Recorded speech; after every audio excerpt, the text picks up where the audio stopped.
Boa noite. Então, assim, o que eu preparei agora é para vocês, né, uma explicação a respeito dos histogramas em imagens digitais, tá? Então, eu coloquei aqui algumas definições de histograma que eu achei na literatura, tá?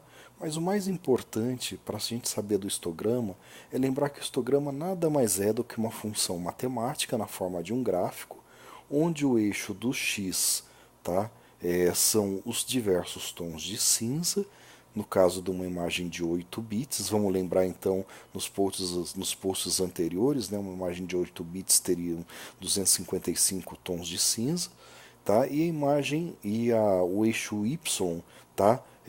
Estaria relacionado então com a frequência desses pixels nessa imagem digital, tá? Eu vou já explicar mais para frente. Então a gente tem que saber isso, né? Histograma é uma função matemática, uma função, né, gráfica matemática da frequência dos pixels em relação aos tons de cinza dessa imagem, tá certo?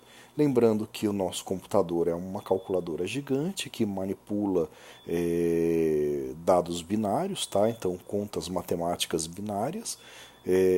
Então, é óbvio que para a gente manipular uma imagem digital, uma função matemática seria bastante indicada. Então, pegando o exemplo que a gente deu nos posts anteriores, tá? Um pedacinho daquela imagem digital, que a gente tem aqui à esquerda os tons de cinza e à direita a representação numérica dessa intensidade de tons de cinza, né? Variando de 0 até 255.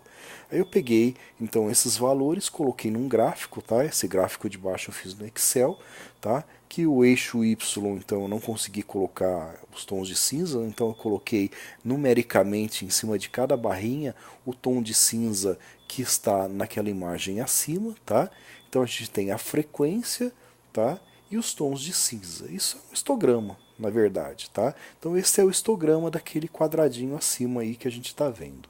Tá? Então, com isso, a gente consegue manipular matematicamente no nosso computador as imagens digitais. Tá? E manipular de que jeito? A gente pode manipular então em relação, né, à tonalidade, por exemplo. Eu posso ver, né, nessa imagem que a gente colocou também nos primeiros posts, né, é uma imagem de um raio-x de tórax. Embaixo a gente vê o histograma dessa imagem digital. Então a gente vê ali, ó, embaixo tem a intensidade dos tons de cinza, naquela barrinha que vai desde os mais escuro até o mais claro, e em preto é a frequência desses pixels das diversas tonalidades da imagem acima. Então a gente vê que essa imagem tem dois picos, um pico numa região com pixels mais escuros, outro pico com pixels concentrados mais claros e um vale no meio nas regiões de meio tom. Tá? Então isso seria o histograma dessa imagem acima. E assim a gente pode avaliar então em relação à luminosidade. Então vamos ver aqui meios tons, tá? Então que a gente vai ver? Né? A gente, por exemplo, vê que nessa imagem em vermelho, né, nessa linha em vermelho, seria como seria o histograma, por exemplo, numa imagem que fosse mais escura, tá? Mais clara, com alto contraste, tá? Então essa nossa imagem ela tem um contraste porque tem dois picos, né? Um em cada lado, com um vale um pouco mais elevado no meio do tom do cinza. Então, na verdade, é uma imagem que tem um bom contraste, tá? Né? Não um alto contraste, mas tem um bom contraste, com uma definição também que razoável, tá? Então aqui, ó, isso seria o histograma de uma imagem que tivesse baixo contraste, que não é o caso da nossa, tá? Então, mudando, então, por exemplo, as características daquela mesma imagem, tá? Como eu coloquei no primeiro post, né? A gente vê aqui, ó, que essa imagem que a gente manipulou, ela tem agora dois picos, um da região mais escura, outro na região mais clara, tá? Não tem quase meio tom, tá? Ou é preto ou é branco ali, tá? Ou é, né? 255 ou está tendendo a zero, né, em relação aos níveis de tons de cinza, tá? Né? Então tem um pico na região mais escura, naquela região mais escura ali dos campos pulmonares, um outro pico na região mais clara, tá? no arcabouço ósseo e na região da área cardíaca, tá? Né? E tem alto contraste, ó, a gente tem dois picos, né? Um em cada lado. Tá vendo a diferença da outra, né? Então, mas apesar de ter um alto contraste, a definição é péssima, tá? Aqui a gente, né, male male dá para ver a região de área cardíaca e a região pulmonar, tá? Não dá para definir mais nada praticamente, tá? Então, alto contraste não significa uma boa definição, tá? Então, o equilíbrio de todas essas nuances é que fazem com que a imagem tenha uma definição boa. Então, ó, é uma imagem que não tem um baixo contraste, tá? Ó outra imagem agora. Agora a gente modificou as características daquela mesma imagem, tá? Então a gente vai ver aqui que o histograma tem dois picos e um vale também, um pico na região, né, um pouco mais escura, outro na região mais clara, mas tendendo, né, aos dois picos estarem mais aproximados na região mediana, tá? Então, em relação aos meios tons, ó, não tem muita coisa, tá? Tem um pico na região mais escura, mas é menor, tá? Então a gente vê ali em cima. O outro pico na região mais clara, a imagem tende a ser mais clara mesmo, tá? Tem um contraste razoável, mas não é um contraste importante, tá? Né? Por quê? Porque tem mais, né, quantidade de pixel nessa região mais central, tá? Né? E na verdade eu consideraria essa imagem como uma imagem com baixo contraste, tá? Então a gente vê um pico maior, está um pouco desviado para a área de alta luminosidade, mas se a gente for ver é uma imagem de baixo contraste, tá?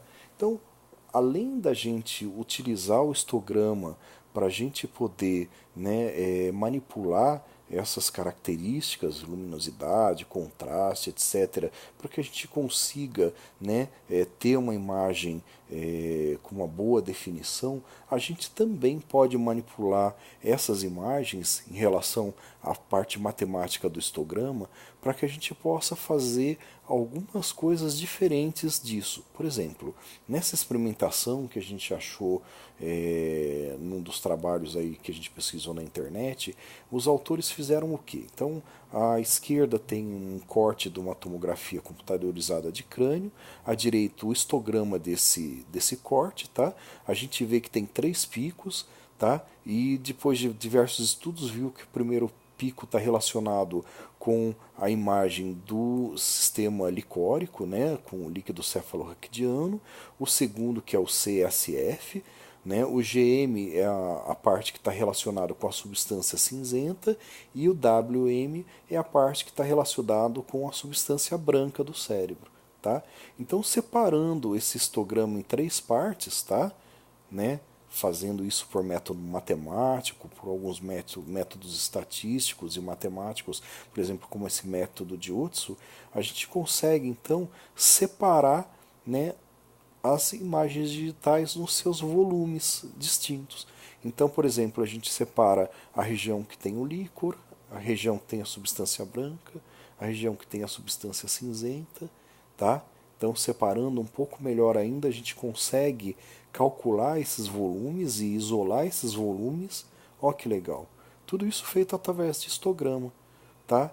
E com isso a gente pode, né, separar cada volume e remontar esse volume isolado, por exemplo, remontar só o volume do líquor, remontar só o volume da substância branca ou cinzenta, tá? Nos diversos outros cortes que essa imagem pode ter, e a gente consegue daí remontar isso, né, numa imagem, por exemplo, 3D, juntando todos esses cortes, tá?